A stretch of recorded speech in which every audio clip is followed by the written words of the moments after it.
how's it going? I am on month 15 of a no-buy year and I'm so over it. I wanted to get this video out there because I'm ready to go shopping.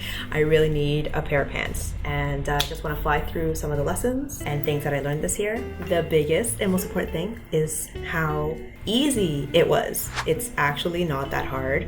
This is coming from someone who's never even completed a 30-day challenge. I went from never doing it the same thing for like a week straight to let's do this for a whole year. Yeah, it's doable. If you suspect that you could do it, if you have any inclination and considering a no-buy year, it's doable. Oh, I forgot to mention, the no-buy year that I did was fashion and beauty, limited to fashion and beauty. So I didn't buy any clothing and I didn't buy any beauty related products, as you can probably tell. So super easy. Well, not super easy, but it's easy. It's doable. If you suspect you can do it, you're probably already on the path to doing it and completing it. One of the biggest lessons is the amount of essential clothing that we need is much less than you think. Just for background, I'm like, oh, I really should get one more pair of pants before I do this. And then I didn't.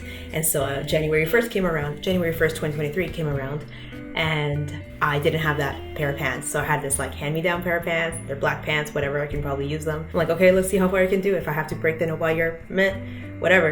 And I went this whole year with the same pair of pants. Well, 15 months with the same pair of pants. Yeah, I need to get rid of these. This is why I need to break the no-buy year.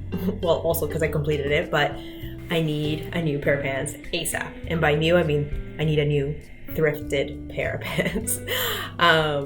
I cannot wear these anymore. I'll probably like make a little video showing you what pants I'm wearing. They are done. They're good quality. I mean, I don't even know about the quality. Whatever. Need new ones. Moving on. So way easier than you think. You don't have to be that prepared. I saw so many creators be like, this is what I'm having for my no-buy year. This is how I'm going to do it. These are the rules. Bless them. It was so helpful to see other people set rules, except I didn't look into them until like 3 years into my no-buy year. Now about the timeline. The first quarter of the no-buy year, I was in a panic. I didn't tell anyone about it. I didn't want to share too much about it because I thought I was gonna fail. Yeah, I wasn't in a good, I wasn't feeling confident that I was gonna be able to complete it. So I didn't want to share about it. So I was in a panic. I was in withdrawal. Every time I got bored or it needed a pick me up, I was like, okay, I shouldn't go to the mall. And deep down in my heart of hearts, I'm probably a mall rat. I'm, so lame to say, but anyway, it's just a lot of old habits that I had to break, especially when I was bored or feeling down. So then I had to do other things. I have a toddler, so she kept me entertained. You need to have backup plans for when you want to go to the mall. Then maybe from the second quarter, and this is just a rough timeline, I actually started feeling confident about it and was like, yeah, I got this. Once you break through that frustration and panicky feeling, which I suspect is very close to a withdrawal of sorts, then you can move on and it becomes your new normal. So yeah, that's the second phase. It's just okay, this is my new groove and you're going with it. A lot of really helpful things I did. Checked out what other creators were doing and how they set their rules. By the second quarter, I was implementing some guidelines. One really cool one, a lot of creators took pictures of all the beauty products that they had, the extra beauty products and what they had to work through. So in April and May, I'm gonna work through these 10 beauty products. And I'm like, oh, that's a good idea. And then I started pulling out some of mine and realized, yeah, there was a bunch of things that I could probably use. During this year, I also did a massive decluttering. I've just been decluttering. I have too much shit. And so on top of not bringing in new things, I've been taking out things. So my wardrobe is really basic. Another reason I need to go thrifting for things that I value. And I'm not even keen on getting a bunch of things. I just want to get things that I love and things that actually make me happy and they're not embarrassing to wear. Because again, these pants that I'm wearing right now are borderline embarrassing to wear. Nobody would notice, I notice, but if someone's actually really looking, and I'm the type of person who actually does look, I have to graduate these ASAP. And that's about it. If you think you can and suspect and have even been looking into no-buy year, you can probably do it. And I want to encourage you because it was actually through other YouTubers and other creators that I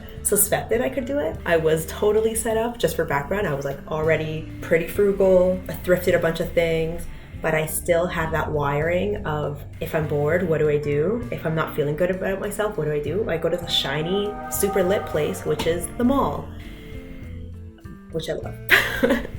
I still don't go to the mall that often, and every time I go, I get this, like, I enter and like 15 minutes in, I'm like, there's so many people, it's so like active. And to be honest, like the standard of clothing in fast fashion, my budget and the standard of clothing that I want, like kind of are at an impasse. They don't align. So that's something I have to work through. Yeah, you can do it. If, again, someone that had never completed a 30-day challenge did the no buy year, it's absolutely doable, especially if you're already super stylish and you have a bunch of clothing in your closet. You can absolutely do it. I had like just figured out like my basic line of clothing, just the basics, like really boring, like workwear, and I got away with it. Okay, peace. You can do it. You can do it. You can do it. You should do it. Try it. Bye. Even if you fail, it's like nobody cares. It's fine. It's just for yourself and your own like spirit. Oh, spiritual growth. That's a whole different, that's so layered.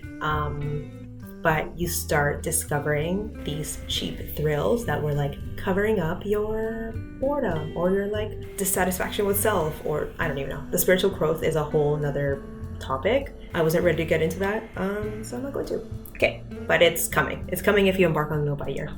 Okay, gotta go. Bye. First off, I totally forgot to introduce myself. My name is Paloma. I work in marketing. I'm a social media manager. But what I really want to talk about is how to live sustainably. So that's what I'll be posting on this channel. Inconsistently, may I add. So if you want to see more of my videos, ring the bell.